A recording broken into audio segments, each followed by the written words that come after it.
नमस्कार विद्यार्थी मित्रांनो. तर माझ्या YouTube चॅनलमध्ये मी तुमचं सहर्ष स्वागत करीत आहे. तर तुमच्यासाठी एका महत्त्वपूर्ण विषयावरती व्हिडिओ घेऊन आलो आहे. तो म्हणजे महाराष्ट्र शासनाच्या कृषी विभागामध्ये जे सीनियर क्लर्क वरिष्ठ लिपिक पदाचा जो निकाल आहे, तो काय करणार की एवढ्या प्रतीक्षेनंतरनं लावण्यात आलेला आहे. तर त्याच्या संदर्भात तुम्हाला माहिती देणार आहे. ही जी परीक्षा घेणार होती ती IBPSने घेतली होती. तर ही परीक्षा घेतली होती तर त्यांनी सांगितलं की 22 ते व 25 सप्टेंबर या रोजी घेण्यात आली होती.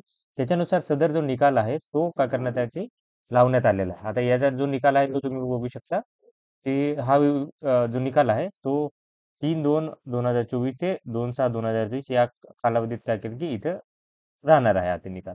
आता ही यादी बघू शकता. तर इथं काय केलं की यांनी रँडम मार्क दिलेले आहेत. आता याच्यामध्ये बघू शकता तुम्ही जनरल मेरिट नंबर याचा या नंबर दिलेला आहे. त्याच्यानंतरनं रोल नंबर, त्याच्यानंतर रजिस्ट्रेशन नंबर, याचं नाव दिलेलं आहे, डेट ऑफ बर्थ दिलेले आहे, जेंडर, कॅटेगरी कोणत्या अप्लाइड केलेलं आहे, त्यांची कॅटेगरी आणि त्यांनी अप्लाइड कॅटेगरी दिलेली आहे. टोटल मार्क्स दिलेल्या 200 पैकी.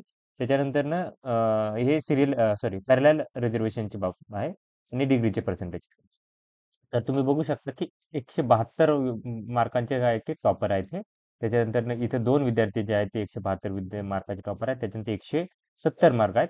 168 मार्क आहेत. 166 मार्क आहेत. तर अशा प्रकारे हे सगळे मार्क जे आहेत विद्यार्थ्यांचे, ओके, हे काय केलं की यांनी दिलेले आहेत इथे.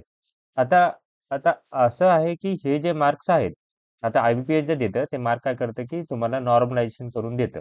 ओके, IBPS काय करतं की प्रत्येक वेळेस नॉर्मलायझेशन करून देतं. पण आमची अशी मागणी आहे याच्यानंतरनं, की जो रिझल्ट असतो तो IBPS पॅटर्न जसा असतो, IBPS पॅटर्न म्हणजे काय करतो की हे 200 पैकी मार्क जे आहेत, तर ते सेक्शननुसार म्हणजे GAचा वेगळा असेल, त्याच्यानंतरनं तुमचा रिझनिंग असेल, ॲप्टिट्यूड असेल, जसे ते जे सेक्शन होते 4 सेक्शननुसार इंग्लिशचं असेल, या सेक्शननुसार ते मार्क द्यायला लागतील. म्हणजे आपल्याला एक्झॅक्टली कळेल की कुणाला किती कोणत्या सेक्शनमध्ये मार्क आहेत. आपली काही जास्त मागणी नाही आहे. तर सेक्शननुसार हे मार्क यायला पाहिजेत अशी अपेक्षा आहे. आता आपण खाली जर पाहिलं तर आपण काय करू शकतो की याच्यामध्ये बघू की दिलेलं आहे का यांनी, की नॉर्मली शेवटी देतात हे. बट नाही दिलेले यांनी. तर त्यांनी लवकरात लवकर हे मार्क दाखवावे IBPS पॅटर्नमध्ये, ही आपली मागणी आहे. ओके, त्याच्यामुळे कळेल आपल्याला की काय एक्झॅक्टली प्रत्येक विषयाला कसे कसे मार्क आलेले आहेत. जसे की बाकीच्या विभागाने दिलेलं आहे, पशुसंवर्धनने दिलेलं आहे. त्याच्यानंतर जर तुम्ही पाहाल तर याच्याने दिलेलं होतं, अर्थ आणि सांख्यिकीने शेवटी शेवटी दिलेलं होतं.